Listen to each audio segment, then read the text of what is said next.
Hello and welcome. My name is Latif Warnick. I'm excited to bring you the first of what will be many videos from One Soul discussing yoga, spirituality, meditation, holistic living, universal love, social change, or just whatever current affairs I may feel like addressing at the time. I wanted to start off by telling you a little bit about One Soul, why I created it, and a little bit about myself. For starters, One Soul is an acronym for One Source of Universal Love. One Soul actually represents a number of things. It is a spiritual movement, it is a book publishing company, it's also the umbrella for Concept Utopia, Entrepreneurs, and Kings and Queens Inc. I'll get into those a little bit more at another time. Now, in order to better understand One Soul, it's important you probably know a little bit about me.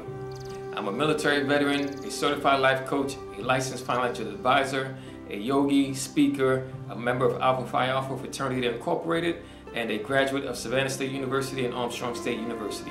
I'm also a spiritual author of Know Thyself to Awaken Self-Realization and The Golden Egg, Creating Prosperity from Within, with a few more to come. Now, I'm originally from the South Bronx, but I lived in a lot of different places. I have one older brother, and my father is the fourth of 5 kids. My mother is the 7th of 12 kids. Now, according to my mother, when she was a child, she was one of the first ones in her family to go to church by herself.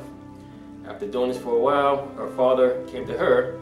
He called her Franny girl. He said, "Hey, Franny, if you go to church next Sunday, wake me up, I'll go with you." He went, he decided he liked it, and once he went, that meant everyone in the family had to go. Now, ironically, she also became the first one to become dissatisfied with the church and left. She would go on to get more into metaphysics, New Age teachings, some Eastern readings as well. And so that's kind of how I came to the world, me and my brother. So I really wasn't told to follow any particular religious faith. We were encouraged to do a lot of reading, ask a lot of questions, and kind of come to answers on our own. I had a lot of family members who were Seventh-day Adventists, Jehovah's Witnesses, Baptists, Muslims. So I had a lot of exposure to a lot of different religious faiths. And for me, I came to kind of realize in the early age that a lot of the teachings were very similar. Basically teaching you how to live by a moral code, but then some teachings went a little deeper to really tell you about what I consider a Jesus teaching, which was the kingdom of God is within you. Through further study and research, I found that all the world's major religions also seem to have a mystic version as well. So for Christianity, there's Gnosticism. For Islam, there's Sufism. For Judaism, there's Kabbalism. Also Hinduism, Buddhism, Taoism. All those tend to be kind of mystic in essence. Now, on a quick side note, my grandmother used to like to play the numbers. Anybody from New York knows something about the numbers. In an effort to hit the numbers more frequently, she began reading stuff on astrology, interpreting dreams, and some teachings that came from the East. One of the books she stumbled on was Paramahansa Yogananda. Ironically, at the age of 12, my brother brought me my first book from Paramahansa Yogananda entitled Man's Eternal Quest.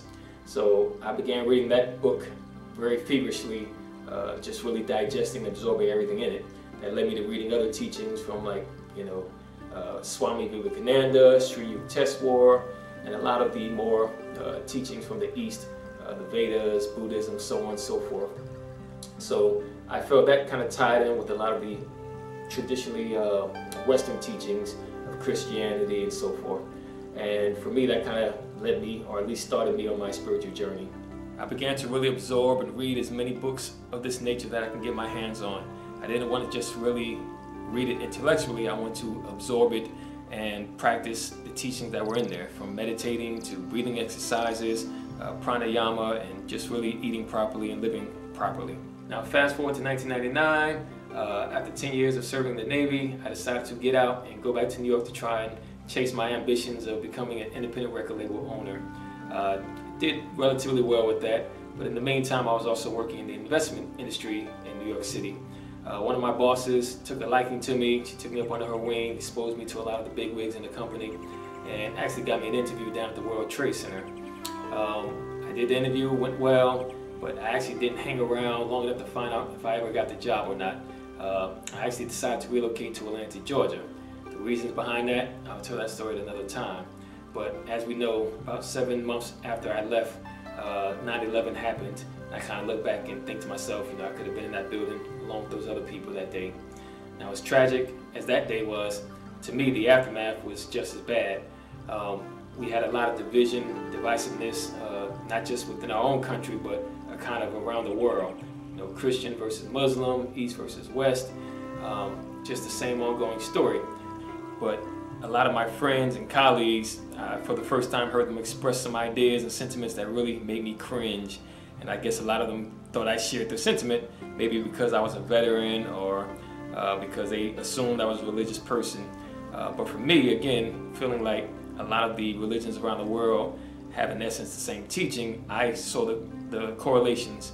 So what I began doing, rather than buy into this tug of war, I tried to really incorporate what Dr. Martin Luther King taught us, which is darkness cannot drive out darkness, only light can do that.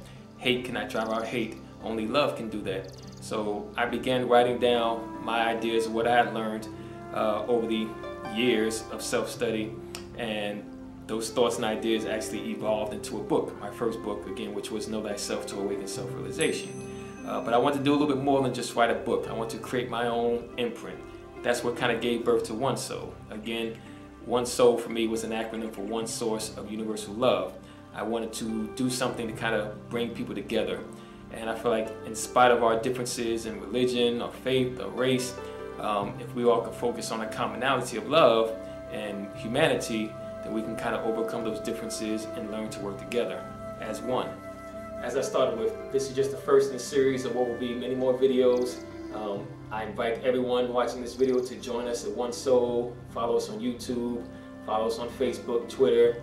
My username is Self-Awakened, so you can find us. Of course, you can just look at the bottom of this video and see all the links that will lead you to different groups that you can join.